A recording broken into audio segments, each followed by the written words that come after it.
What's up? It's Mike Adam. This is your eye-opener music beat. I am here with the guys of Train, and there is a lot going on with you guys right now. A lot of exciting stuff. You have a new album on the way.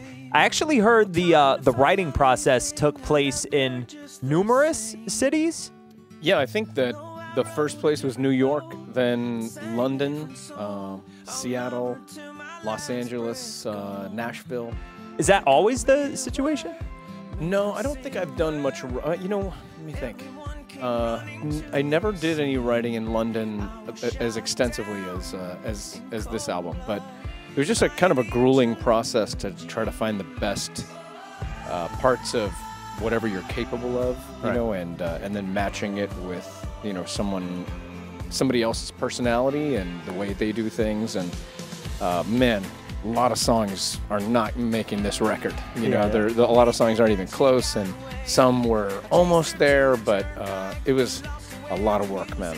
So was there one city that you felt like inspired the most creative juices? You know, Seattle and New York, I think, were the two places that that's hard to say because Nashville was really important too.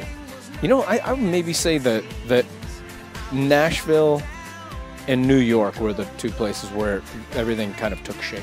You guys came up in an era with like Counting Crows, Bare Naked Ladies, so many other bands, and honestly, for the most part, you guys are kind of like the last guys standing. Does that boggle your mind? What'd you say, Sonny? You know, it does, man. We came up with much bigger bands. I mean, those bands were big. We still have never been asked to be on Saturday Night Live. Like, all those bands that we were with back then, they all were on Saturday Night Live. And we've outlived them. I think I'd rather have it this way, you know, than selling 25 million of your first record and then just disappearing over time. This is kind of more fun, you know. It's like we get to keep challenging ourselves. But, you know, there were no cell phones when we were in that first van tour. You know, Jimmy would go call his girlfriend by using a smoke signal out in a field. I love that. Before we wrap up, guys, I want to know one instance you can recall, like the most magical time in your career, maybe a moment that you just stands out. Maybe it was a grandparent seeing you perform at a certain show or whatever it may be, just that one moment that you remember it so vividly throughout your entire career. I mean, the most magical time for me was when I was 5 years old and I came home from preschool and my dad had a cocktail at like 4 in the afternoon and he was listening to jazz and he was listening to a song called Take 5. And it went do do do do do do do do do do do do do. And he wanted me to keep a beat to it as a 5-year-old. And if you listen to the song, it's backwards, so it goes frontwards and backwards. Okay. But if you keep a beat, it all ends up straightening itself out. And I did that, and he was like, holy shit, you weren't supposed to be able to do that.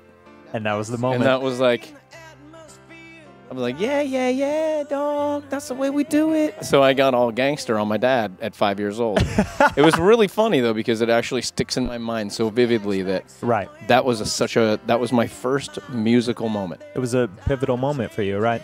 Anything you could recall? I always go back to our first time at the Grammys when Drops of Jupiter was nominated. We were nominated for like 5, I think, and we came home with 1 or 2, but one was a big one, a song of the year, and a rock song of the year, I think it was. And we were up against Coldplay, U2, Matchbox 20. It was like we were pretty much, you know, the underdogs for sure, and we won. And I remember walking out on stage, and U2 was sitting in the front row, and Bono looked up and gave us the thumbs up. Pat always jokes, yeah, he was saying, you can have this one, and we'll take the other 5, which they did. That's awesome.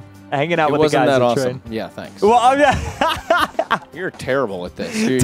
And on that we're note, not U2. See, we're going to edit that out. And on that note, the guys at Train, thank you so much. I appreciate it. Thank you.